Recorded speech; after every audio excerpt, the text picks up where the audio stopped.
রাজধানীর মোহাম্মদপুরে আবারও খুন। এবার এক যুবককে কুপিয়ে হত্যা করেছে দুর্বৃত্তরা। নিহতের বাবা আবুল কাশেম গুরুতর আহত অবস্থায় হাসপাতালে চিকিৎসাধীন। পরিবার বলছে, ছিনতাই করে নেওয়া টাকা ফেরত চাওয়ায় এমন নৃশংস খুনের ঘটনা। স্থানীয় যুবদল নেতা সুজন ওরফে নাডা সুজন সহ আরও কয়েকজনের বিরুদ্ধে অভিযোগ ভুক্তভোগী পরিবারের। বিস্তারিত কাজী ফয়সালের রিপোর্টে। সোমবার সন্ধ্যা 7:56 রাজধানীর মোহাম্মদপুরের ঢাকা উদ্যান এলাকার ডি ব্লকের ৩ নম্বর রোডের সিসি ক্যামেরার ফুটেজ, যেখানে দেখা যাচ্ছে ধারালো দেশীয় অস্ত্র নিয়ে একদল দুর্বৃত্ত দ্রুতগতিতে যাচ্ছে কাশেম টি স্টোরের দিকে।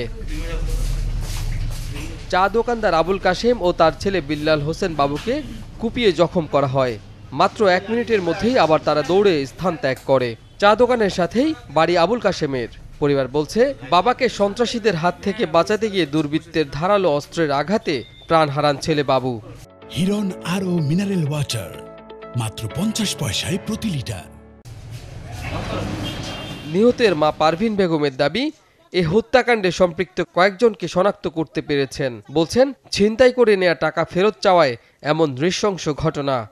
তোমার আব্বারা মারতাছে, তখন আমার পোলা দৌড়ে গেছে, ওই জায়গায় যায় দেখে কি মানুষ নাই, আয়া পড়ছে, আয়া আবার দোকানে বইছে, দোকানে বর পরে দিয়ে 20-25 জন মানুষ আইছে, আয়া আমার পোলার আমার স্বামীরও কুবাইছে।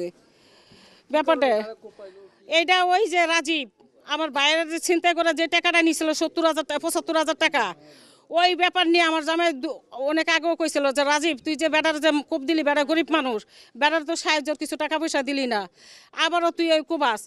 স্থানীয় যুবদল নেতা সুজন সহ আরো কয়েকজনের বিরুদ্ধে হত্যার অভিযোগ করেন পারভিন। সেই সাথে এমন খুনের কঠোর বিচারের দাবি জানান।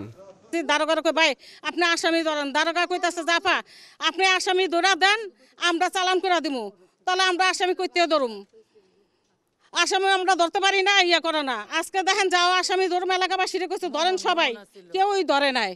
আজকে কোবাইল মোহন, সবুজ, নাডা সুজন, বিএমপি করে নাডা সুজন, রাজীব, রুবেল, ওরা কুবাইছে। আরো কিছু লোক আছে অগর আমি চিনি নাই। নিহত বাবুর মামা হানিফ বিশ্বাসও গেল 8 মাস আগে একই সন্ত্রাসী গ্রুপের হামলার শিকার হয়েছিলেন। দেখাচ্ছিলেন শরীরে থাকা সেই বর্বরতার চিহ্ন। চিন্তা করার টাকা আমার ফেরত চাইছি, এই টাকা চাওয়ার কারণে এনাদেরকে আক্রমণ করছে। আমার তো আমি মামলা দিছি, আমি মামলা দেওয়ার পরে মামলার ওনারা ইয়া করে।